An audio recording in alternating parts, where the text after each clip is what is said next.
Olá, colegas. Eu sou a doutora Ayana Vieira, especialista em Direito de Família, atuante nas ações da Samarco em detrimento da barragem de Mariana em 2015, tanto no Brasil quanto na Inglaterra e Holanda.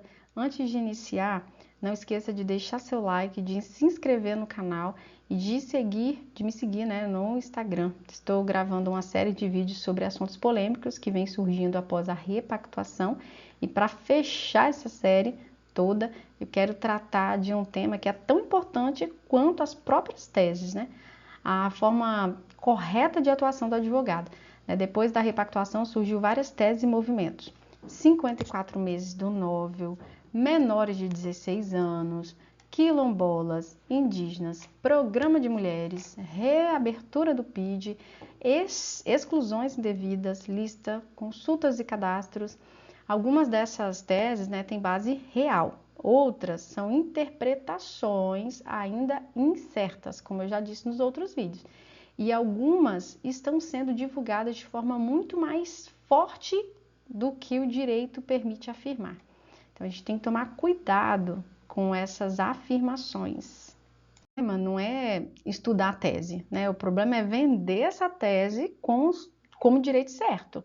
O advogado ele pode e deve analisar possibilidades jurídicas, pode fazer triagem, pode organizar documentos, pode propor ação individual, pode propor ação plurima, pode provocar o Ministério Público Federal, a Defensoria Pública da União, FUNAI, Fundação dos Palmares, o MR, o MPI ou o CODES, o do TRF6, pode representar clientes em pedidos de revisão, correção de lista ou exclusão indevida.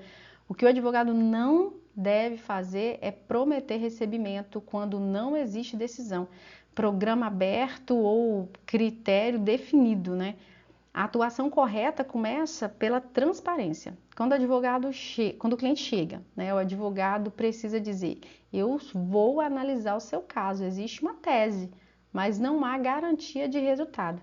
Isso não enfraquece a nossa classe, isso não enfraquece o advogado, pelo contrário, isso mostra seriedade, mostra preocupação com a situação.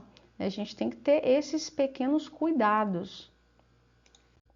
E alguns podem perguntar assim: mas quem é você, doutora Ayana, para poder falar isso? Eu estou preocupada porque eu passei muita informação e eu preciso de não só passar o conteúdo, mas, como eu disse no início, essa preocupação de como você, advogado, vai atuar com essas informações, A gente tem aí uma regra de ouro, tese jurídica não é direito garantido.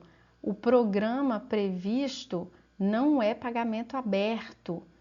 Lista oficial não é cadastro privado, tá? Consulta jurídica não é promessa de êxito, A gente tem que ter clareza, a gente tem que dar clareza, tem que ter prova, Tem que falar dos riscos, tem que ser transparente com o nosso cliente. Vou pegar aqui alguns exemplos, Menores de 16 anos. Existe tese judicial, mas o PID atual exclui esses grupos, Esse grupo. Então, não tem como prometer que eles vão receber 35 mil reais. Quilombolas, já gravei um vídeo de todas essas teses aqui. Quilombolas, existe reparação no anexo 3, mas não é por sobrenome. Então, não se vende cadastro de quilombola sem verificar comunidade, lista e critério. Indígena, exige reparação específica, mas não passa por liderança.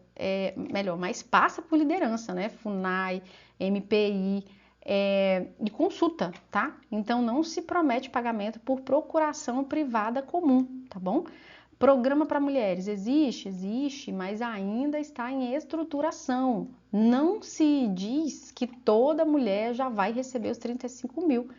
Os 54 meses do nóvel, existe tese, mas não há uma decisão definitiva garantindo que esse pagamento vai ser para todos que receberam o nóvel.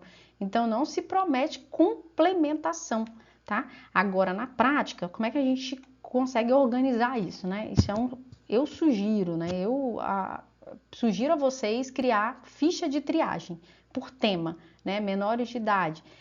Idade em 2015, 5 de novembro de 2015. Residência desse menor de idade, danos próprios, documentos escolares, quais foram os danos próprios, documentos escolares, familiares, saúde, CAD único, recebimentos anteriores, quitações. Não que esse cliente que era menor de idade deu, mas que a família, né? Ali a estrutura familiar. Para os quilombolas, comunidade, lista, titular da família, dependentes, prova de pertencimento, residência, liderança, Fundação Fundação Palmares, o AF, Nóvel, quitação, eventual exclusão, para os indígenas, povo, aldeia, terra indígena, família, lista da FUNAI, lista, né, FUNAI, liderança, o AF, o ACE, consulta, divergências. Para mulheres, documentos pessoais, residência, vínculo com território, registro anteriores, situação familiar e acompanhamento dos critérios oficiais quando forem publicados. Para os 54 meses, verificar se recebeu nóvel, se assinou quitação, se tinha PIN lucro cessante, se houve cancelamento, se o pedido ficou sem acordo, se existe base para revisão. Então, são várias triagens que é bom a gente ter isso no escritório, caso você queira trabalhar com esse tipo de matéria. Procuração e contrato, né? É outro ponto importante, né? Se formos atuar, se você vai atuar, se eu for atuar, se a gente, nós advogados, formos atuar numa tese incerta, o contrato precisa dizer que essa matéria é incerta. Precisa deixar claro que não há promessa de êxito, que a atuação pode ser administrativa ou judicial e que o resultado depende de decisão de terceiros. A procuração também ela deve ser adequada, deve se adequar. Não é prudente pegar poderes amplos para receber e dar quitação quando nem existe programa aberto. Em muitos casos, o mais seguro é a autorização para consulta e pedido de informação e depois uma procuração específica se for necessário agir. Inclusive, isso ajuda para que você tem um contato direto com o cliente, né? E não fica aquela questão, eu liguei para o meu advogado, mas meu advogado não me atende, ele não me passa informação, e aí a gente passando informações aos poucos e pedindo para assinar documentação, fica até mais fácil esse contato, né, com o cliente, porque eles precisam muito de entendimento certo, né? Tem risco, né, nesses programas, né? A gente precisa de manter a procuração e o contrato de forma segura, né? Tanto para proteção nossa, como proteção para o cliente, para o atingido.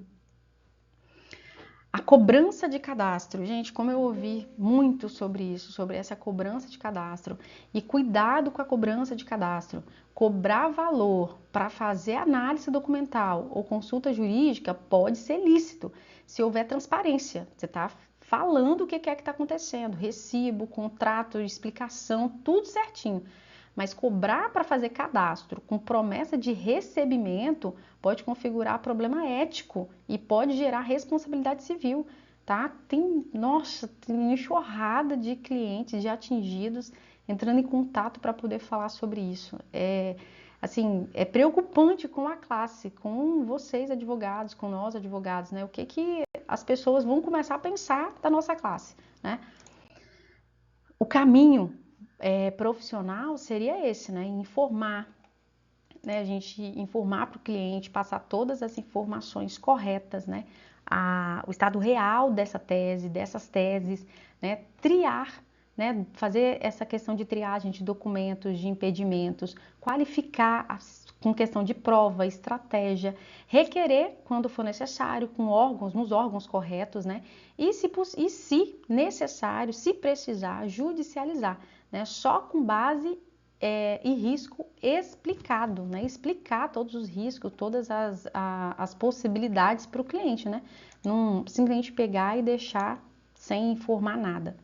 A gente chega aqui numa matriz de risco, né, para o cliente. A advocacia em reparação coletiva, ela exige responsabilidade, né, porque tem muitos riscos e os clientes precisam de saber dos riscos, né? Os atingidos, eles são vulneráveis. Tanto classe alta, classe média, baixa, eles são vulneráveis tanto de informações, tanto de tudo, eles são vulneráveis. Muitos já passaram por anos de promessas, sistema, recusa, documento, quitação, frustrações, E então, quando um advogado fala assim, vai sair, o cliente acredita. Né? A gente vê aí muitos, eu tenho certeza que não é só eu, né, que recebo essas informações. Por isso, a regra deve ser sempre informar antes de prometer. Vamos informar o correto, né?